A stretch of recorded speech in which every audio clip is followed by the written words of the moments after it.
मंगलम में फिर से आपका एक बार स्वागत है। ये वीडियो विशेष रूप से सीटेट से संबंधित है। आज इस वीडियो में हम लोग 20 दिसंबर 2021 को ईवीएस यानी पर्यावरण अध्ययन पेपर 1 में जो प्रश्न पूछे गए हैं उसका हल देखेंगे। इसके साथ ही आपको बताते चले कि ये जो हल है ये हिंदी क्लब के द्वारा दिया जा रहा है, ऑफिशियल नहीं है। इसके साथ और भी कुछ चीज़ें क्लियर मैं कर दूं।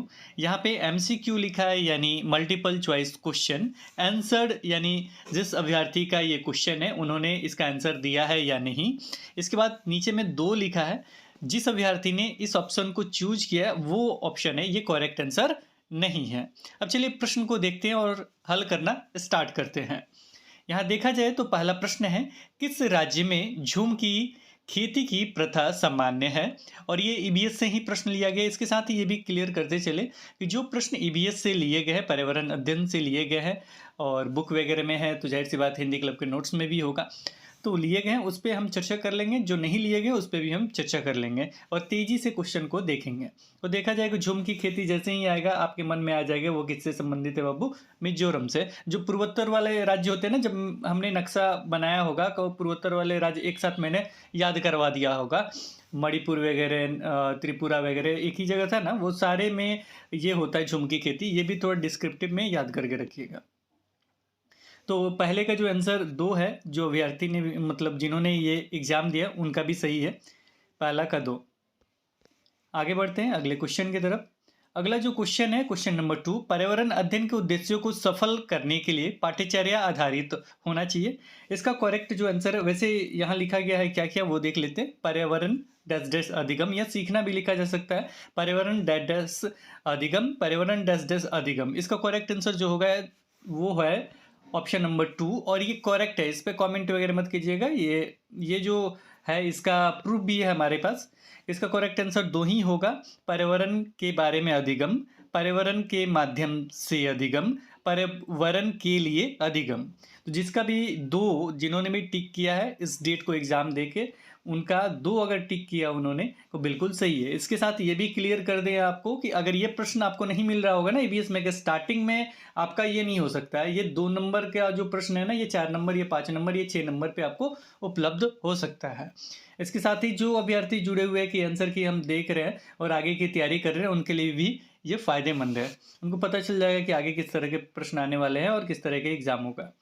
अगला क्वेश्चन देखते हैं। अगला जो क्वेश्चन है कौन सा है, ये अगला जो क्वेश्चन है, ये क्वेश्चन है एक ग्रामीण विद्यालय के अध्यापिका, माने एक गांव वाला विद्यालय है, उसकी एक शिक्षिका है। उन्होंने क्या किया है कि भोजन संरक्षण की तकनीकियों का शिक्षण दे रही है। किसका? भोजन संरक्षण, यानी भोजन को कैसे संरक्षण वगैरह करना, उसकी तकनीकी का शिक्षण दे रही है। उसके लिए उत्तम युक्ति होगी, उसके लिए कौन सी इसमें उत्तम युक्ति है ये बताना है। पहला है विभिन्न संरक्षण विधियों का पावर पॉइंट प्रस्तुतिकरण करना या छोटे छोटे वीडियो क्लिप दिखाना, यानी एक कहा जाए कि पीपीटी फाइल हम दे दिए और साथ में वीडियो क्लिप भी दिखा दिए। दूसरा है अपने आप विभिन्न संरक्षण विधियों के प्रतिरूपों का चार्ट बनाकर उसका उपयोग करना। अब उसका क्या करना? चार्ट बना देना और उसकी विधि जो भी है उसका उपयोग करना संरक्षण विधि का। तीसरा है अड़ोस पड़ोस में क्षेत्रीय भ्रमण का आयोजन करके घरों में उपयोग होने वाली संरक्षण विधियों का अवलोकन करना। और चौथा है भोजन के उन नमूनों का प्रदर्शन करना जिन्हें संरक्षित किया जाता है। भोजन के उन नमूनों का प्रदर्शन करना जिन्हें संरक्षित किया जाता है। तो देखा जाए तो ये भी ठीक है, ये भी ठीक है, ये भी ठीक है, लेकिन सबसे सुंदर सा जो ऑप्शन है ना, कि अगर मैं भ्रमण करके दिखा दूँ कि कौन कौन सी संरक्षण की विधि है, तो वो प्रैक्टिकल वे में आप जाएंगे, सारी चीज़ सीख लेंगे, तो करेक्ट आंसर कौन हो जाएगा? ऑप्शन नंबर 3 हो जाएगा, क्योंकि यहाँ पे भ्रमण से संबंधित है और भ्रमण वाले जो ऑप्शन होते हैं, जो प्रैक्टिकल लाइफ में यूज करने वाले ऑप्शन होते हैं, वो क्या होते हैं? करेक्ट होते हैं। बाकी सब भी ठीक है, लेकिन अपने विचार से अगर इसे क्रमानुसार किया जाए तो क्या हो जाएगा? 1 नंबर भी ये हो जाएगा इसके अनुसार। अब लगा लीजिएगा, चलिए 3 नंबर हो गया ना। 3 का करेक्ट आंसर क्या हो गया? 3 हुआ। इनका भी करेक्ट आंसर सही है, 3 इन्होंने भी टिक किया है। चलिए अगला क्वेश्चन को देखते हैं। ईबीएस यानी एक पर्यावरण अध्यापक जो है, पर्यावरण अध्यापक है यानी पर्यावरण के शिक्षक है, ने अंकुरण विधि को समझाने के लिए विद्यार्थियों को घर के लिए क्रियाकलाप देने का निश्चय किया। और निश्चय किया मतलब उन्होंने कहा कि एक काम करते हैं कि घर के क्रियाकलाप के लिए एक आपको हम दे देते हैं क्रियाकलाप आपको एक दे देते हैं जो घर पे करना है और समझाना क्या है, अंकुरन विधि को। थोड़ा सा देख लीजिएगा, छोटा छोटा लिखा हुआ है, इनका ही सेटिंग है। को अंकुरन विधि का उन्होंने क्या किया, क्रियाकलाप देने का एक निश्चय किया कि चलो अंकुरन विधि हम इस तरीके से एक क्रियाकलाप दे देते हैं कि बच्चा सीख जाएगा। इसके बाद उन्होंने क्या किया, निम्नलिखित में से कौन सा क्रियाकलाप है, निम्नलिखित में से सबसे उपयुक्त कौन सा क्रियाकलाप है ये बताना है। वो सबसे बेहतरीन सबसे अच्छा क्रियाकलाप आपको बताना है जिससे वो क्या सीख जाए, अंकुरन विधि। यहाँ ऑप्शन देखा जाए तो 1 नंबर में चित्र के साथ चार्ट तैयार करना, एक तो हो गया चित्र और चार्ट वगैरह बना के दे देना। दूसरा है मूंग से अंकुर को निकलते हुए देखना। तीसरा है वीडियो क्लिप देखना। चौथा है बीज को गमले में लगाना। को अगर देखा जाए तो सब तो सही है, लेकिन ये थोड़ा सबसे लास्ट में जाएगा, ये भी लास्ट में रहेगा, ये भी लास्ट में रह जाएगा, बच जाएगा ये 2 नंबर, मूंग से अंकुर को निकलते हुए देखना। अब यहाँ पे बीज वाला जो है ना, बीज को गमले में लगाना, तो ये स्टार्टिंग का हो गया। अब इसको और क्लियर तरीके से लिखते तो ठीक है, लेकिन प्रैक्टिकल लाइफ के बारे में लिखा है इन्होंने, मूंग से अंकुर को निकलते हुए देखना, और ये घर के लिए क्रियाकलाप है तो और अच्छा है। और इसके साथ ही ये पॉइंट और भी बहुत ही बेहतरीन क्यों है, क्योंकि मूंग का अंकुरन जो होता है ना वो तुरंत हो जाता है। यानी ऐसा नहीं है कि 10 दिन का काम है, 20 दिन का काम है, नहीं। आप अच्छे तरीके से रखेंगे ना कि 1 से 2 दिन या 1 दिन में ही वो अंकुर जा सकता है। यानी रात को भिंगाया, सुबह में देखो अंकुर गया। तो ये अंकुरन विधि है ना, डायरेक्ट बच्चा प्रैक्टिकल लाइफ में जाते हुए सीख जाएगा। इसलिए करेक्ट आंसर आपका कौन सा हो गया बाबू, चौथा का 2। इन्होंने भी ठीक लगाया 2। क्वेश्चन नंबर 5, ट्रैफिक स्थल या चौराहे पर कुछ व्यक्ति अपने वाहन का इंजन बंद नहीं करते हैं। आपने देखा होगा ट्रैफिक स्थल मतलब क्या होता है ना, या चौराहा, जैसे मैं वहाँ पे लाइट वगैरह लगा रहता है या ट्रैफिक पुलिस वगैरह होता है, थोड़ी देर रोका जाता है, वहाँ पे रुकना होता है, फिर रेड ग्रीन येलो ये सारे चीज़ लाइट वगैरह देखते हैं, फिर गाड़ी को क्या करते हैं, आगे बढ़ाते हैं। तो उतना देर के बीच में ना कुछ ऐसे भी व्यक्ति होते हैं ना जो इंजन को बंद नहीं करते हैं। ईबीएस एक शिक्षिका ने इस विषय पर कक्षा में चर्चा की। जैसे में आप ही एक शिक्षिका हो या शिक्षक है आप, और आप पर्यावरण अध्ययन के शिक्षक है और इस पे चर्चा कर रहे हैं कि देखो ऐसा है ना कि ट्रैफिक स्थल पे और चौराहे पे कुछ व्यक्ति क्या करते हैं, उस समय आप बंद कर सकते हैं, फिर भी कुछ व्यक्ति है ना इंजन चालू रखते हैं। अब ये जो काम है ना बहुत ख़राब है। वो क्या दर्शाना चाहती है, आगे लिखा गया है कि वो छात्रों को क्या संप्रेषित करना चाहती है, क्या बताना चाहती है, ये सारी चीज़। तो पहला चीज़, अगर आप इंजन स्टार्ट कर दोगे तो उससे क्या क्या प्रभाव पड़ सकता है, क्या क्या फ्यूचर में दिक्कत हो सकता है, वो देखते हो ऑप्शन में दिया है कि नहीं कुछ। पहला वायु और ध्वनि प्रदूषण, जाहिर सी बात है वायु भी प्रदूषण होगा और क्या होगा, ध्वनि भी प्रदूषण होगा ही। ध्वनि मतलब गाड़ी स्टार्ट है का आवाज़ हो ही रहा है, और वायु मतलब धुआं उसमें से निकल ही रहा है, तो दोनों प्रदूषण फैल ही रहा है। वैसे भी देखोगे कि सब में ए ऑप्शन है, को ए के बारे में कोई सोचो ही नहीं, तो ये मेरा खत्म हो गया। अब आगे चर्चा करते हैं बी नंबर की, अनवीकरणीय संसाधनों का समझदारी से उपयोग करना। जो भी अनवीकरणीय संसाधन है उसका समझदारी से उपयोग करना। जाहिर सी बात है, देखिए यहाँ पे अनवीकरणीय जो है ना, एक होता है नवीकरणीय, एक होता है अनवीकरणीय। ये दोनों जो पार्ट होते हैं ना प्राकृतिक संसाधन के 2 भागों में बांट दिया गया। एक होता है अनवीकरणीय, एक नवीकरणीय होता है। नवीकरणीय मतलब दोबारा वो रिपीट होकर बन जाता है, एक होता है अनवीकरणीय, दोबारा रिपीट होकर बनता ही नहीं है, मतलब बड़ा मुश्किल वगैरह होता है सारा चीज़। तो ये बहुत ज़रूरी है कि अनवीकरणीय जो संसाधन है समझदारी से उपयोग करेंगे तो अच्छी बात है, नहीं कि वो एक दिन वो समाप्त हो जाएगा, फिर दिक्कत होना लगेगा आगे के, मतलब जो आगे के जो पीढ़ी होंगे ना, जो आपके बच्चे होंगे फिर उनके बच्चे होंगे, वो सारे जो आप अभी लाभ उठा रहे हैं वो नहीं लाभ उठा पाएंगे, हम लोग ही ख़त्म कर देंगे, तो वहाँ तक कैसे जाएगा। तो इस पर ध्यान देना चाहिए। तो यहाँ पे देखा जाए तो ये भी ऑप्शन सही है। जब ये ए बी सही हो गया ना, तो मुझे नहीं लग रहा कि सी भी आपका सही होगा, क्योंकि प्राकृतिक संसाधन का दुरुपयोग की बात कहा गया है। प्राकृतिक संसाधनों का, प्राकृतिक में अनवीकरणीय नवीकरणीय दोनों हो जाएगा। तो या तो ए सी लेके चलो, नहीं तो ए बी लेके चलो। तो देखा जाए तो मेरे ख्याल से ना सी को हम हटा देते हैं, क्योंकि बाप को ले जाने से बढ़िया है कि बेटा को लेके चला जाए। प्राकृतिक मतलब एक ही चीज़ 2 बार चर्चा क्यों किया जा रहा है, को ए बी मेरा सही लग रहा है। डी है सरकार इसे रोकने के लिए कदम नहीं उठा रही है, सरकार के खिलाफ में ऑप्शन सही किया जाए। वैसे ये है भी नहीं, दिया भी नहीं गया है ऑप्शन को। वैसे देखा जाए तो ऑप्शन नंबर ए भी आपका सही है, ए और बी। इन्होंने लगाया है 4, 4 यानी ए बी सी डी सभी सही इन्होंने लिखा। हो भी सकता है, लेकिन मेरे नज़र में ए बी आपका बिल्कुल सही है, क्योंकि प्राकृतिक संसाधन के बारे में भी चर्चा है और नवीकरणीय संसाधन के बारे में भी चर्चा है। दोनों का को दो ऑप्शन एक जैसे को रिलेटेड क्यों दिया गया है? या तो ऐसे ही फंसाने के लिए दिया गया है? मुझे नहीं लग रहा। ए बी ही सही होना चाहिए इसका करेक्ट आंसर। आपको क्या लगता है कॉमेंट सेक्शन में जरूर लिखिएगा। आगे बढ़ते हैं अगले क्वेश्चन की तरफ। क्वेश्चन नंबर 6, कक्षा 4 के विद्यार्थियों को अनाधिकार शिकार के प्रति संवेदनशील करने के लिए निम्नलिखित में से कौन सी विधि प्रभावकारी है? अनाधिकार शिकार क्या होता है? अनाधिकार मतलब अधिकार आपको नहीं और क्या करते हैं आप? शिकार करने चले जाते हैं। तो इसके प्रति संवेदनशील बच्चों को करना चाहते हैं तो आप क्या करेंगे? पहला है कि समाचार पत्र की क्लिपिंग दिखाना, यानी पेपर का कटिंग दिखा देना कि हाँ यहाँ हुआ है, वहाँ हुआ है, ये हुआ, वो हुआ, वो सारी चीज़। पोस्टर प्रस्तुति यानी पोस्टर बनवाना या पोस्टर बना के दिखा देना। तीसरा नारे लिखना नारे लिखना, मतलब बहुत सारे नारे हैं कि ये नहीं होना चाहिए, वो नहीं होना चाहिए। तीनों जो है ना एक दूसरे से को रिलेटेड लग रहा है। एक है आपका वाद विवाद करवाना।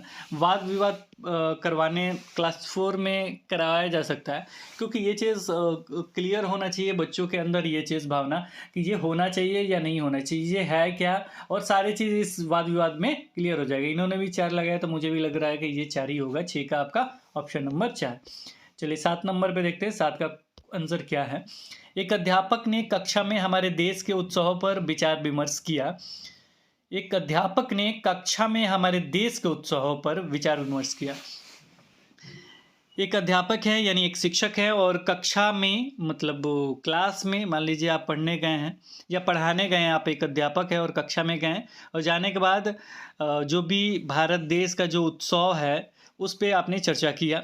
चर्चा करने के बाद क्या हुआ? विभिन्न संस्कृतियों के बावजूद कुछ उत्सव आम है। विभिन्न संस्कृति यानी सब जगह का अलग अलग संस्कृति है। तमिल का अलग है, कुछ तेलुगु का अलग है, बिहार का अलग है, यूपी का अलग है, यहाँ वहाँ सारे का अलग अलग है। बावजूद कुछ उत्सव आम है। कुछ उत्सव क्या है? आम है, मतलब सभी जगह वो मौजूद है और पूरे देश में मनाए जाते हैं, यानी पूरे देश में वो क्या होता है? मनाया जाता है। वह कौन सी संकल्पना का कक्षा में विचार करने की कोशिश कर रहा है या कर रही हैं? यानी मान लीजिए इस तरह का बता रहे हैं कि देखो मतलब ये उत्सव है तो ये सारे जगह मनाया जाता है। इसके साथ ही क्वेश्चन भी मैं पूछ देता हूँ, ऐसा कौन सा उत्सव है जो पूरे बिहार में नहीं, पूरे भारत में मनाया जाता है? ये कमेंट सेक्शन में बताइएगा। फिलहाल इस पे आ जाते हैं हम लोग। तो यहाँ पे देखा जाए किस तरह का विचार करने की कोशिश कर रहे हैं, क्या करना चाहते हैं। अब यहाँ पे ऑप्शन है, नीचे से पढ़ते हैं क्योंकि इन्होंने ऑप्शन टिक किया 4। विभिन्न संस्कृतियों में एकता। विभिन्न संस्कृतियों में एकता, विभिन्न संस्कृतियों के बावजूद कुछ उत्सव आम है। कुछ उत्सव आम है। यहाँ उत्सव के बारे में चर्चा हो रहा है कि विभिन्न संस्कृतियों में एकता का। संस्कृति के बारे में तो मेरे ख्याल से चर्चा नहीं हो रहा है, इसको हम घेर देते हैं। मुझे नहीं लग रहा उतना अच्छा लग रहा है। उत्सव में हमें शांति और आनंद देते हैं, तो ये क्या हो गया? इसको भी घेर देता हूँ, मुझे अच्छा नहीं लग रहा। अच्छा इसलिए नहीं लग रहा कि उत्सव में हमें शांति और आनंद, ये सारी चीज़ तो चर्चा ही नहीं है। वो तो बताया कि जो भी चीज़ है ना सारे एक है, पूरे देश में मनाए जाते हैं उत्सव। ये उन्होंने कहा कि तुम अलग एक कहा जाए प्रजाति पे ले लेते, सांस्कृतिक छोड़िए प्रजाति, तुम इस प्रजाति के हो, तुम उस प्रजाति को, लेकिन एक चीज़ है जो हम सबको जोड़ता है। ये सारी चीज़ हमारे जीवन में उत्सवों के मूल्य, ये भी उतना अच्छा नहीं है। अब फर्स्ट नंबर देखते हैं। उत्सव में कोई सांस्कृतिक या प्रादेशिक अवरोध नहीं होता है। जाहिर सी बात है, मुझे लग रहा है यही करेक्ट आंसर होगा 7 का। उत्सव में कोई सांस्कृतिक, क्योंकि यहाँ सांस्कृतिक विभिन्न सांस्कृतिक की भी चर्चा हो रहा है, किसी भी तरह का सांस्कृतिक। अब प्रादेशिक का भी बात हो रहा है, क्योंकि अलग अलग प्रदेश अलग अलग राज्य का बात है, तो वहाँ पर अवरोध नहीं होता, विरोध नहीं होता, रुकावट नहीं होता, ये सारी चीज़ नहीं होता उत्सव में।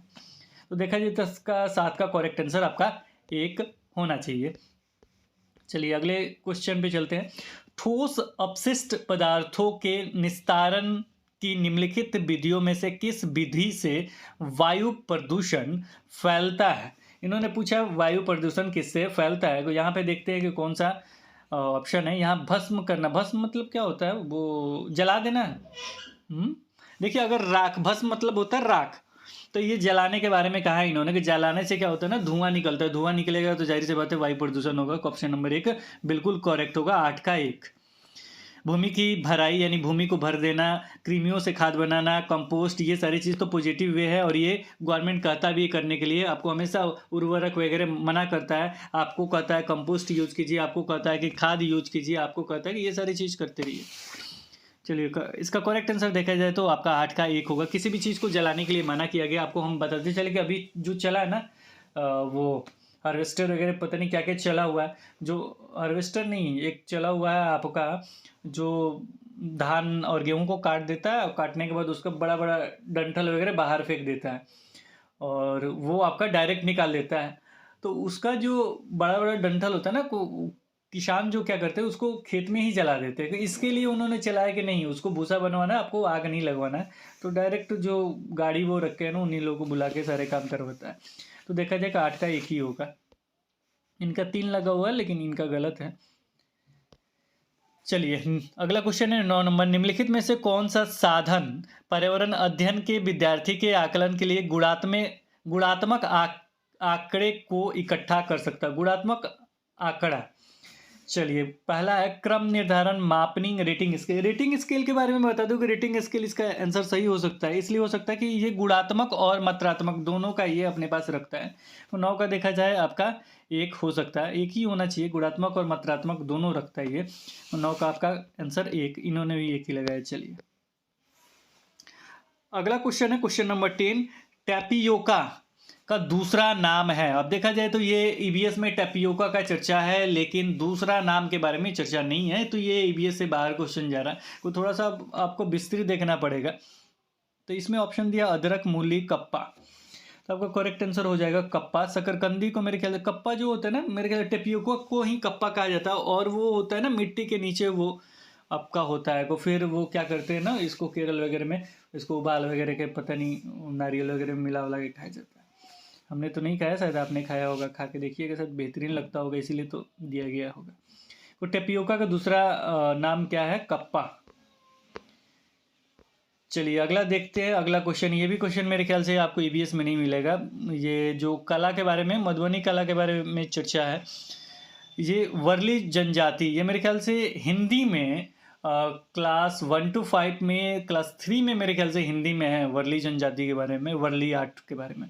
वर्ली आर्ट कला के लिए सुप्रसिद्ध है, जो बनती है, किससे बनती है को देखा जाए गाय का गोबर वगैरह का इस्तेमाल होता है, मिट्टी का इस्तेमाल होता है, और साथ में क्या होता है ना कि ये दीवार वगैरह में बनाया जाता है, साथ में कोयला वगैरह का भी इस्तेमाल किया जाता है, और गोंद, विशेष गोंद इस्तेमाल किया जाता है उसको चिपकाने वगैरह के लिए। तो देखा जाता है 11 का 3 आंसर होगा आपका, इन्होंने भी सही लगाया है।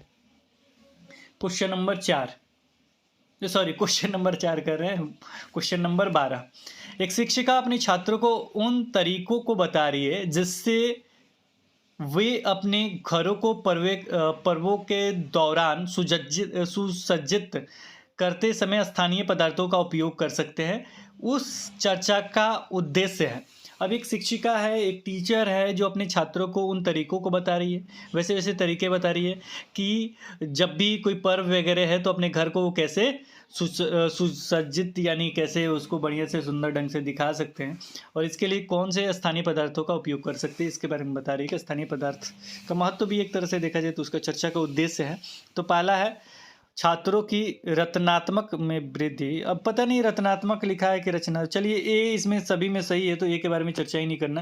नहीं, रचनात्मक का होता है, रचनात्मक होना चाहिए, मिस्टेक है, बड़ा मिस्टेक है जी इसमें।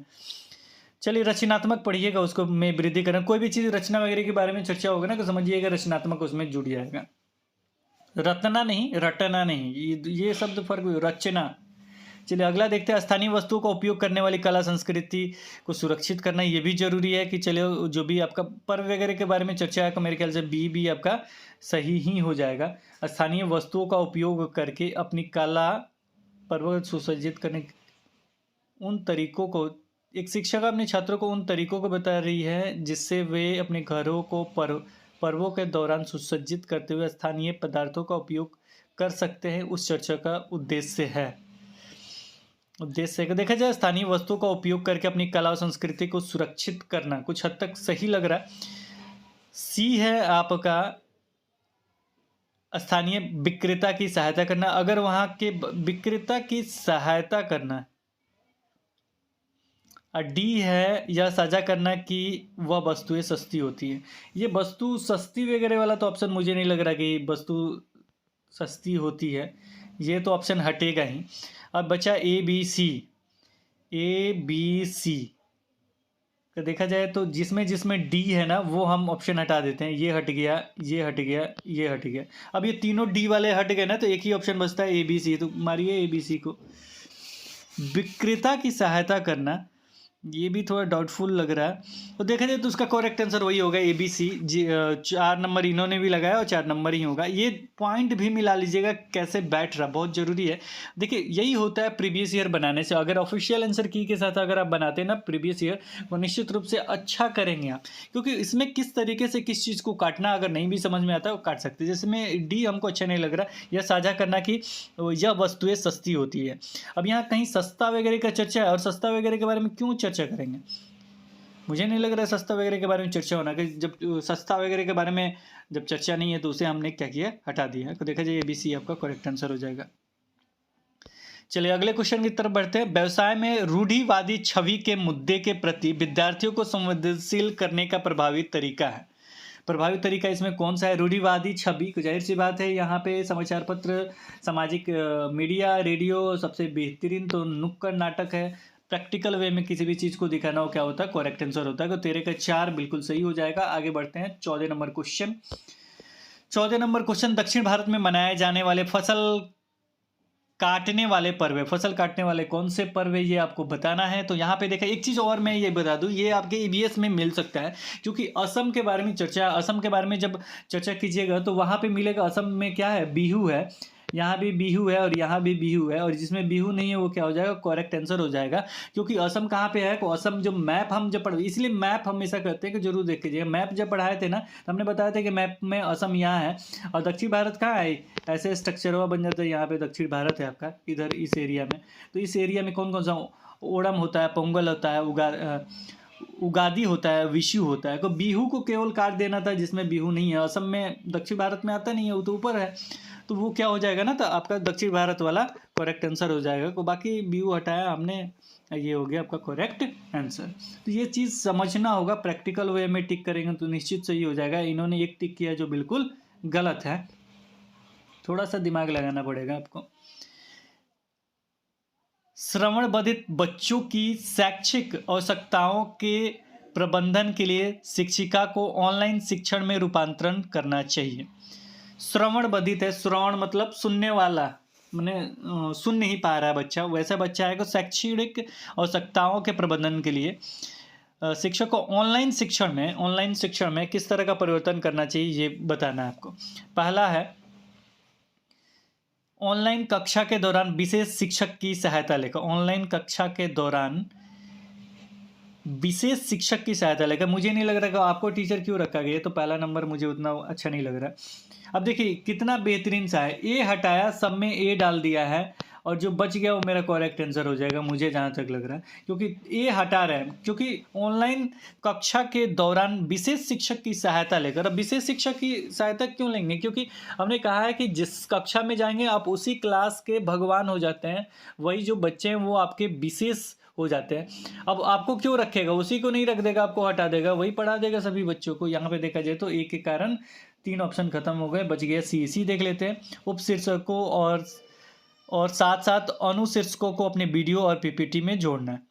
यानी वो सुन तो पाएगा नहीं, को ये चीज़ देखने वाला कार्य जो होता है वो सही हो जाएगा।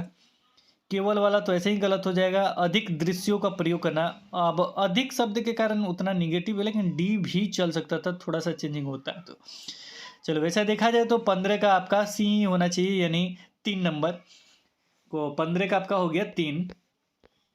क्वेश्चन नंबर 16, अजय भोपाल में है और उसे गैंगटॉक और पुडुचेरी के सम्मेलन में उपस्थित होना है। जहाँ पर अजय है वहाँ से गैंगटॉक और पुडुचेरी की क्या स्थिति है। तो मैप हमने पढ़ाई है, तो मैप में जब देखिएगा आप, तो ये भोपाल जो हो गया ना, तो ये मध्य प्रदेश है। भोपाल मतलब क्या, मध्य प्रदेश। तो मध्य प्रदेश मतलब बीच में, मध्य मतलब हमने बताया भी, याद भी कराया था, मध्य मतलब क्या होता है, बीच में, पूरा भारत के बीच में। तो ये बीच में हम चलेंगे। और पुडुचेरी, जब स्ट्रक्चर हमने बताया था कि पुडुचेरी कहाँ है, यहाँ पे है पुडुचेरी। और ये गैंगटॉक का है, तो गैंगटॉक यहाँ पे है आपका। अब यहाँ पे देखा जाए तो एक तो इधर जाएगा आपका और एक क्या हो जाएगा, इधर जाएगा। और ये हो गया स्ट्रक्चर आपका, एक स्ट्रक्चर बनाइएगा तो ये हो गया नॉर्थ, ये हो गया आपका साउथ, और ये हो गया आपका ईस्ट, और ये क्या हो जाएगा आपका वेस्ट। तो साउथ ईस्ट में एक है और ये है। तो पहले किसका पूछा है, पहले गैंगटॉक का पूछा है। तो गैंगटॉक यहाँ पे है ना, गैंगटॉक इधर हो जाएगा। तो नॉर्थ ईस्ट, नॉर्थ मतलब होता है आपका उत्तर और पूर्व। उत्तर पूर्व दिया है दो तो है, ये दोनों हट गया। एक हो गया उत्तर पूर्व और दूसरा हो गया आपका साउथ यानी दक्षिण, और ये पूर्व। क्योंकि ये जो होगा ना इधर पश्चिम हो जाएगा, तो इधर वाला नहीं, इधर वाला हम ले रहे हैं। तो ये हो गया दक्षिण पूर्व, तो ये हो गया उत्तर पूर्व और दक्षिण पूर्व। 1 नंबर 16 का क्या हो जाएगा आंसर, 1। अगले क्वेश्चन पे चलते हैं। किस प्रकार के पक्षी की चोंच मीट को काटने और खाने के काम आती है। तो इसमें देखा जाए तो देखिए चोंच के बारे में स्ट्रक्चर बनाया गया, बताया गया। तो उसका जो चोंच होता है ना, छोटा होता है, छोटा होने के बाद ऐसे घुमा हुआ रहता है थोड़ा सा ऐसे।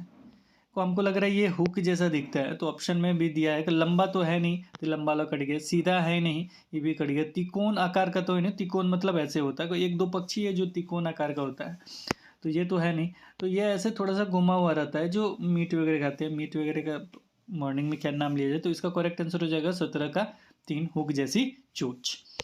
अगले क्वेश्चन पे चलते हैं। हांगकांग, ये तो बुक से, दोनों बुक से ही है, तो हांगकांग के बारे में कुछ पूछना ही नहीं, कि लिंग हो फेन हो जाएगा। ठीक है, 18 का 2, इन्होंने भी ठीक किया है 2। रोनी ने इटली से भारत की यात्रा की योजना बनी। रोनी ने इटली से कहाँ आना है, भारत आना है इनको। उनके मित्रों ने उसे वहाँ से इटालियन चीज़ यानी पनीर लाने को कहा है। कौन सी तकनीक चीज़ को सुरक्षित लाने में भारत लाने के लिए उत्तम है। डिब्बा बंद, निर्जलीकरण, निर्वात, पैकिंग। तो यहाँ पे देखा जाए तो एक सॉल्टिंग का भी चर्चा है, तो मेरे ख्याल से 2-3 दिन के लिए सॉल्टिंग हो सकता है। सॉल्टिंग में अगर रखा जाए, लेकिन इसमें है सॉल्टिंग में ना तो पानी वगैरह का भी काम होता है, कोई चेंज वगैरह करने की भी चर्चा होगी। तो सॉल्टिंग में ऐसे रखा जा सकता है। नहीं, कोई एक और आता है आपका 1 महीने तक रख सकता है, कुछ फ्रीज करके कुछ रखा जाता है, उसका नाम कुछ और है, याद नहीं आ रहा मुझे। वैसे इसमें देखा जाए तो मुझे लग रहा है 19 का ना 4 होना चाहिए सॉल्टिंग, तब 1-2 दिन आराम से रखा जा सकता है। भारत की यात्रा की योजना बनी, अभी ये लिखा भी नहीं है कि किससे वो आ रही है, किस तरीके से। अगर ज़्यादा दिन लगेगा 1 महीने का तो कोई और ऑप्शन हो सकता है। फिलहाल 19 का 4 के साथ चलते हैं। सॉल्टिंग भी अच्छा काम करता है, 1 सप्ताह तक मेरे ख्याल से चल जाएगा ये। 19 का 4। 20 का देखते हैं, 20 क्वेश्चन। अध्यापक ने अपने छात्रों को विद्यालय के बगीचे में गुलाब के पौधों को ढूंढने के लिए कहा है। उन्होंने कहा कि गुलाब के पौधे ढूंढो। छात्रों ने देखा कि कुछ में फूल नहीं खिले हैं। छात्रों ने क्या देखा, कुछ में फूल नहीं खिले हैं। उसने उन्हें निर्देश दिया कि वे पौधों को प्रतिदिन देखेंगे कि कितने दिन में उनमें बहार आती है, यानी फूल वगैरह खिलते हैं, बहार का मतलब। यहाँ पर अध्यापक निम्न में से क्या विकास कराना चाहता है, वो कितने दिन में। जाहिर सी बात है, प्रयोग में आंकड़ों को दर्ज करने का कौशल, ये मेरे ख्याल से कौशल विकसित होगा, क्योंकि कितने दिन की चर्चा है। बी है छात्रों में जिज्ञासुकता, ये भी ठीक लग रहा है, छात्रों में जिज्ञासा पैदा हुआ कि कितने दिन में वो फूल वगैरह खिलने लगेगा, 2 सही लगा। प्रकृति सौंदर्य के अजूबे देखना, फूलों को पुष्पित होने की क्रिया का आनंद लेना। ये आनंद लेना, अजूबे देखने वाला जो ऑप्शन है ना, थोड़ा सा अटपटा सा लग रहा है कि ए बी मुझे अच्छा लग रहा है। देखिए ए बी है, चलिए ए बी ही है केवल, तो ए बी आपका करेक्ट आंसर हो जाएगा। ऑप्शन नंबर मुझे जहाँ तक लग रहा है 20 का 1 होना चाहिए। आगे बढ़ते हैं अगले क्वेश्चन की तरफ। पट्टचित्र की कला किस राज्य की परंपरागत पेंटिंग हस्तशिल्प। ये देखा जाए तो ईवीएस में मुझे नहीं लग रहा कि मिलेगा, शायद हो तो आप हमें कमेंट सेक्शन में जरूर बताइएगा। पट्टचित्र जो है, देखिए 2 कला का है, एक वो वाला है वो तो महाराष्ट्र से संबंधित है। ये पट्टचित्र उड़ीसा से संबंधित है। किससे संबंधित है, ये उड़ीसा के परंपरागत पेंटिंग वगैरह है। आगे बढ़ते हैं, यानी आपका आंसर कितना सही हुआ, 21 का 2। 22 नंबर क्वेश्चन। सेवा पूर्व शिक्षक अपने नैतिक मूल्यों, व्यक्तित्व, हित और अभिरुचि को जानने के लिए उपयोग करेंगे। सेवा पूर्व शिक्षक अपना का जब चर्चा हो गया, तो मुझे जहाँ तक लग रहा है स्व आकलन उपकरणों का उपयोग करने से हो जाएगा। स्वयं का करना है का स्व आकलन। 22 का 2। आपको अगर लगता है कि किसी क्वेश्चन को और डीपली देखने के लिए, तो हमें कमेंट सेक्शन में जरूर बताइएगा। और आप उसमें कुछ लिखना भी चाहें डिस्क्रिप्टिव तो लिखिएगा तो अच्छा लगेगा। 23 नंबर क्वेश्चन, एक ईवीएस की अध्यापिका ने अपनी कक्षा 3 के छात्रों को अपनी छत या खुले क्षेत्र में अन्न को कटोरे में रखने के लिए कहा। मतलब कक्षा 3 के छात्रों को उन्होंने कहा, ईवीएस की अध्यापिका उन्होंने कहा कि देखो छत पे खुले में अन्न का कटोरा रख देना। क्यों? उसके बाद उसने उनको एक आंकड़े सीट तैयार करने के लिए कहा जिसमें वे उस भोजन या अन्न को खाने के लिए आने वाले पक्षियों का ब्यौरा देंगे। इस क्रियाकलाप का उद्देश्य मैंने लिखेंगे उस पर कि कौन सा पक्षी अन्न खाने आ रहा है, क्या कर रहा है, ये सारी चीज़। पहला है इसमें ऑप्शन, पक्षियों की जातियों और उनके खान पान की आदतों के प्रति अवलोकन कौशल का विकास करना, कुछ हद तक ठीक है। छात्रों को घर में व्यस्त रखना, गलत। छात्रों को उन पक्षियों के लिए संवेदनशील करना जो लुप्त वगैरह के बारे में चर्चा ही नहीं, तो लुप्त वाला तो ऑप्शन गलत है। जीवित प्राणियों के प्रति, जीवित प्राणी केवल पक्षी थोड़ी ही है, तो देखा जाए तो इसका करेक्ट आंसर ऑप्शन नंबर 1 होना चाहिए, 23 का 1। इसके बाद बढ़ते हैं 24 नंबर क्वेश्चन नंबर 24, ऑनलाइन कक्षा की अवधि में एक ईवीएस शिक्षिका दृष्टिबाधित विद्यार्थी का कैसे शिक्षण करेगी। दृष्टिबाधित यानी जो देख नहीं सकता उसको शिक्षण देना ऑनलाइन क्लास में। तो पहला आवाज़ में संदेश साझा करके, आवाज़ जो है उसमें संदेश यानी इन्फॉर्मेशन दे देना। संदेश शब्द उतना बढ़िया नहीं लग रहा। चलिए दूसरा, ढेर सारी मौखिक व्याख्या का उपयोग करके। अच्छी बात है, मौखिक व्याख्या करना चाहिए। सहपाठी के द्वारा व्याख्या करके, सहपाठी का उपयोग क्यों, चलिए थोड़ा सा व्याख्या कर देगा तो अच्छी बात है। दो भी थोड़ा ठीक ठाक है। डी देखते हैं, ठोस अनुभवों का उपयोग करके। ठोस अनुभवों का उपयोग करके यानी जो भी ठोस अनुभव है उसका उपयोग करके, ताकि बच्चा समझ सके। तो देखा जाए तो मुझे लग रहा है BCD आपका सही हो सकता है। BCD दिया है ऑप्शन नंबर 4। तो ये क्वेश्चन 24 का आपका 4 सही हो सकता है।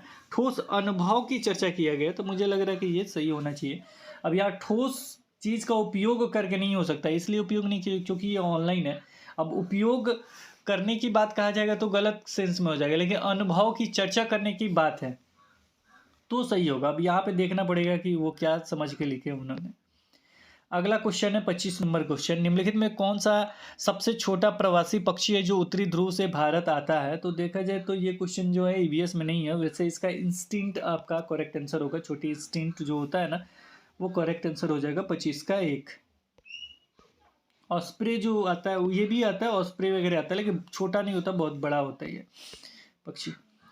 अगले क्वेश्चन पे चलते हैं। अगला जो क्वेश्चन है वो 26 नंबर, वह स्थान जो कि दीर्घ काल से बाढ़ से प्रभावित होता है, स्थानीय लोगों में डैश डैश का कारण होगा। तो पुनर्वास का कारण होगा, बार बार आ रहा, बार बार अगर जाहिर सी बात तो पूरा दोबारा घर बसाना पड़ता होगा, वो पुनर्वास का कारण होगा। कोई इसका क्वेश्चन नंबर 26 का 3 हो गया।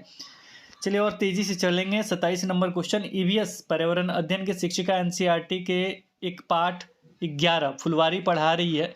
शिक्षण के लिए वह निम्न में से किस संसाधन का उपयोग कर सकती है। फुलवारी पढ़ा रही है को वहाँ फूल वगैरह के बारे में चर्चा है। थोड़ा सा देखिएगा तो मानचित्र वगैरह के बारे में भी चर्चा है। और देखा जाए तो यहाँ पे ABC तीनों का चर्चा हो सकता है। चौथा कार्यपत्रक का मेरे ख्याल से चर्चा नहीं होगा। कार्यपत्रक हो गया आपका वर्कशीट। तो वर्कशीट से शिक्षण, फुलवारी पढ़ा रहे शिक्षण के लिए वो निम्न में से किस संसाधन। तो कार्यपत्रक का मुझे लग रहा है कि इस संसाधन का उपयोग नहीं करना चाहिए, क्योंकि यहाँ पे देखा जाए तो फूल वगैरह के बारे में चर्चा है और मानचित्र वगैरह के बारे में चर्चा है कि कौन राज्य कहाँ है, ये सारी चीज़ को देखा जाए ABC कहीं दिया होगा तो सही हो जाएगा। को 27 का आपका 2 नंबर करेक्ट आंसर होगा ABC। 28 नंबर क्वेश्चन, महामारी के दौरान चिकित्सकों ने विटामिन C से भरपूर भोजन करने का परामर्श दिया। उस समूह को चुनिए जिसमें विटामिन C प्रचुर है। तो विटामिन C प्रचुर है वो है आपका ऑप्शन नंबर 1 ब्रोकोली, स्ट्रॉबेरी, नींबू। इसमें सोयाबीन जिसमें प्रोटीन ज़्यादा होता है, ये इसमें भी है सोयाबीन, और इसमें दूध है। तो दूध तो जानते हैं कि उसमें विटामिन C ये नहीं होगा। तो देखा जाए तो इसका करेक्ट आंसर हो गया आपका ब्रोकोली, स्ट्रॉबेरी, नींबू। इन तीनों विटामिन C भरपूर मात्रा में होता है। तो ऑप्शन नंबर 1 28 का। ये है 29 नंबर क्वेश्चन। 29 नंबर क्वेश्चन, एक अध्यापिका ने कक्षा 4 के बच्चों को शीघ्रता से बनने वाले नाश्ते के संबंध में कक्षा में पढ़ाना है। अब ये खाना तो महिला जो है वो बताएंगी। शीघ्रता से कौन सा व्यंजन तैयार हो जाएगा, जल्दी से कौन सा व्यंजन तैयार हो जाएगा। यहाँ भेलपूरी तो मेरे ख्याल से पूरी वगैरह होता है, आटा वगैरह सानना फिर वगैरह तैयार करना है, तो मुझे लगता है इसमें समय ज़्यादा लगना चाहिए। डोसा में भी समय मुझे लगता है कि ज़्यादा लगना चाहिए। कस्टर्ड और अंडे का सैंडविच। अब अंडे का सैंडविच क्या कहलाता है ये तो आप बताएंगे। सैंडविच, चलिए मेरे ख्याल से कस्टर्ड को भी ठंडा वगैरह करना पड़ता है, इसमें समय लगता है कस्टर्ड में। अंडे का सैंडविच मेरे ख्याल से तुरंत तैयार हो सकता है, फोड़ वगैरह के तुरंत मेरे ख्याल से बना के दे देना होता है। तो 29 का मेरे ख्याल से 4 नंबर होगा। कस्टर्ड को कस्टर्ड भी क्या है, कस्टर्ड बना के जो नाश्ते के रूप में दिया जाता है वो है कस्टर्ड डाल के। मुझे लगता है कि ठंडा भी करके अच्छे से उसमें फल वगैरह डाल के तब दिया जाता है, तो थोड़ा सा समय लगेगा। 29 का 4 नंबर हो जाएगा। अब लास्ट क्वेश्चन पे चलते हैं, 30 नंबर। भारत के किन राज्यों के समूह में कर्क रेखा गुजरती है? कर्क रेखा गुजरती है, तो कर्क रेखा जो गुजरती है वो बीच से गुजरती है। तो बीच में कौन कौन सा है ये आपको बताना है। तो बीच में आपका कौन कौन सा आ जाएगा, तो यहाँ पे आ जाएगा आपका ऑप्शन नंबर 1 छत्तीसगढ़, गुजरात और झारखंड। अब इसमें क्या क्या नहीं है, तो एक तो उत्तर प्रदेश हटेगा, इसमें भी उत्तर प्रदेश हट गया, यहाँ पे उड़ीसा और आंध्र प्रदेश हट गया, बाकी सब हैं। तो करेक्ट आंसर आपका हो गया छत्तीसगढ़, गुजरात और झारखंड, जो भारत के राज्यों से कर्क रेखा गुजरती है। तो देखा जाए तो इसका करेक्ट आंसर हो गया 30 का 1। यहीं पे ये वीडियो होगा एंड। और इसके साथ ही बताते चले कि एक जो क्वेश्चन था ना, एक कोई क्वेश्चन है उसको एक बार देख लीजिएगा, शायद जिसमें इसी तरह का क्वेश्चन था जिसमें सहपाठी या दूसरे शिक्षक का उपयोग करने की बात कहा गया। तो मुझे लग नहीं रहा कि दूसरे शिक्षक वाला ऑप्शन सही होगा, लेकिन उसको एक बार और देख लीजिएगा। कोई क्वेश्चन था, अब इसमें आपका समय में क्या लूँ, ये वाला क्वेश्चन पे थोड़ा सा डाउट लग रहा है। जब सहपाठी वाला ऑप्शन सही है तो ये भी ऑनलाइन कक्षा के दौरान विशेष शिक्षक की सहायता लेकर, इस पर थोड़ा सा डाउट है, देख लीजिएगा। तो फिलहाल इस वीडियो में इतना ही, फिर मिलेंगे एक नए वीडियो के साथ, एक नए आंसर की के साथ। कमेंट सेक्शन में बताइएगा कौन सा आंसर की लेके आए। वैसे रेगुलर देखा जाए तो 20 वाला आज हो गया, अब अगले दिन 21 वाला करेंगे। फिलहाल इस वीडियो में इतना ही, फिर मिलेंगे एक नए वीडियो के साथ। लाइक शेयर करते रहिएगा। ओके, बाय बाय, धन्यवाद।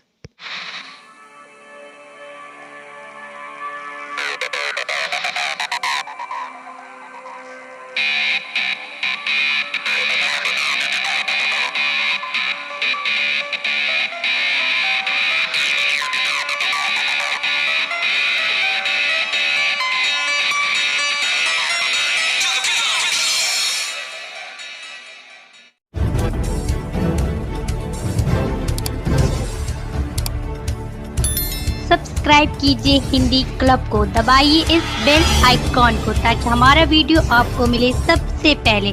शेयर करें अपने दोस्तों के साथ ताकि वो भी इसका लाभ उठा सके। ये सब बिल्कुल फ्री है।